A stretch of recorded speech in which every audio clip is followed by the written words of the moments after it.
welcome to an episode of Historically Marked. This is a National Road episode, and I am in Brazil, Indiana, a town that definitely is proud of its National Road routes. In fact, they have a Highway 40 festival here every year, so that tells you a lot. And I am on the historic main street. Behind me is the Clay County Historical Society Museum, and I'm going to show you a historical marker here, and I'll show you a few spots around town, and hopefully I'll have lunch at the soda shop that they're famous for. So here we go. Here's the front part of the Clay County Historical Society, and that is a plaque saying that it was listed on the National Register of Historic Places on July 27th, 1994. And this was originally a post office that was constructed from 1911 to 1913. Very interesting stuff. Unfortunately, I won't be going in there today. And it's just right across from City Hall. It's, well, you can't really see it because it's just right across the highway. But there's a couple war memorials there. And then next to the Historical Society is the Clay County Bicentennial Legacy Park. Well, the Museum Legacy Park too. 1816 to 2016. And then, before I read the marker there, I'm going to show you this really nice brick paving of the state of Indiana. And it's got a gazebo that's got a learning, what do you call it, a free library. And then this brick road right here is here, I believe, to represent how the National Road was paved with bricks back in its day. And that's what the marker actually says. So I'm going to go ahead and turn right here. Okay, so Brazil, just like her sister US 40 communities, prospered due to its location on the National Road. With the 1926 designation of the National Road as US 40, Brazil instantly became linked with the rest of the nation. Almost every raw material, natural resource, and manufactured good in the nation could be found along this route. Baltimore's shipyards, Kansas City's stockyards, and California's vineyards were linked to each other and to Brazil via this vital economic corridor. All right, now it says here the road to prosperity. Brazil's brick and coal industries fueled much of its growth in the late 19th and early 20th centuries. In the early 20th century, when brick was preferred pavement, most of the bricks used to pave the National Road across Indiana were manufactured here in Brazil. If you look closely, you can still see remnants of the original brick beneath the surface of the road. Cool. Before the construction of Interstate 70, Brazil, like hundreds of smaller cities and towns across Indiana and the United States, benefited from its location along this important commercial artery. Whether traveling from Atlantic City to San Francisco or Terre Haute to Richmond, if you were driving on US 40, you had to pass through Brazil. And for Brazil, this fostered a vibrant economy and a thriving downtown. See, here's a picture of the bricklayers. And then an old picture from the 1920s of downtown Brazil. Almost looks the same now. And also, Brazil grew from a sleepy stage line relay station to become the county seat of Clay County, taken over from Bowling Green, which had the misfortune to be situated too far from the National Road to prosper. Ooh. And then another interesting tidbit right here, Brazil's bricks paved the Indianapolis Motor Speedway. Yep, you heard me right. Originally constructed in 1909, the brickyard served as a test track to measure the endurance and speed of the modern automobile. Some 3.2 million bricks from Brazil were pounded as drivers set new records in the exciting early days of automotive innovation. The bricks were paved over with asphalt in 1939. In 1961, a small stretch of the speedway was restored with over 500 1909 vintage bricks. Yep, here we go right here. Yeah, I mean, imagine if they were driving on bricks today. Oh, man.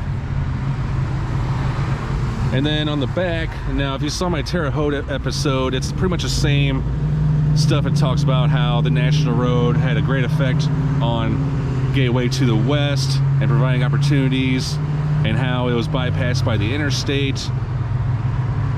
And then 2002, the U.S. Secretary of Transportation designated the historic National Road from Maryland to Illinois an all-American road.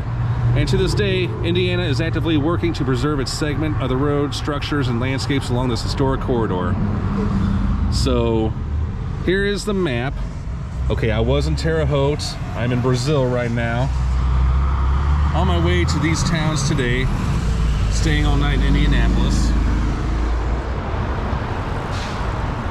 And I know I say this in a lot of my videos, but I think what really adds to the small town charm is a lot of these old buildings, you know, the town or whatever villagers, you know, the village leaders, they don't want to get rid of them. Like this one is clearly marked as a telephone building, but now it's an Italian steakhouse. Next time I'm in Brazil, I'll definitely eat here for dinner.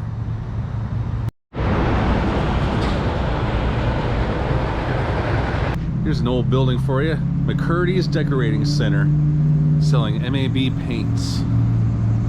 Pretty cool. It looks like it's open.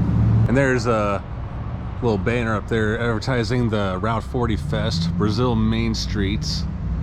And then you also have an old theater, which is now the Community Theater of Clay County.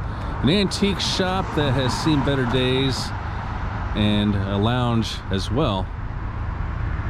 See right here, this is the old school main street of Brazil. It's got a lot of small businesses, banks, tattoo parlors,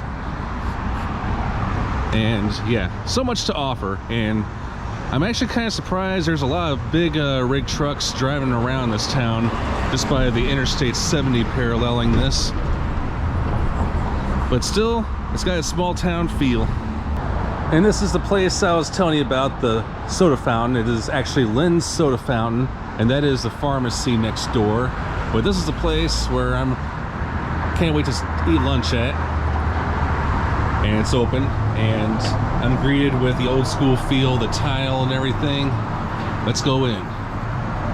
And here is the inside. Got the tin ceiling from like the 1890s feel. Coke memorabilia all over. Man, this is so awesome. Little Sally. And on the other side, you also got like old glasses on the window. Yeah, it's me. And of course, all through here are some old medications and soap. A lot of hair care products from looks like the 1950s. Yeah, barber shop. It's like a museum in here. I mean, you definitely gotta check this out. And here's some more Coke memorabilia. And 7-Up and Kraft malted milk, Carnation. Oh, they even sell candy here too. How about that? Now the owners, Robert and Donna, they have owned this since 1970. And they still come up with great creations for this place. And also dig this 1890s decor, all these seats. There's even a little spot for the kiddies to sit. I mean, it's smaller than all the other tables here. And if you go in here, that's the actual pharmacy. And then, ooh, banana pudding ice cream. Oh my gosh, that's something I've never even heard of. Sea salt caramel, yeah, I've heard that. Chocolate peanut butter overload. That is awesome. They're non-stop menu items. And yes, this is pretty much similar to that Fair Oaks fountain in South Pasadena I went to on Route 66. They got the silver ones right there. And they do serve food here too. Like hamburgers, BLT, hot dog, pretzel, soup. All right, so I'm getting a hamburger and a sad potato salad with black raspberry phosphate. All right, shout out. All right, thanks so much for tuning into this episode of Historically Marked on the National Road in Brazil, Indiana. See you guys soon. Peace out. Sign off.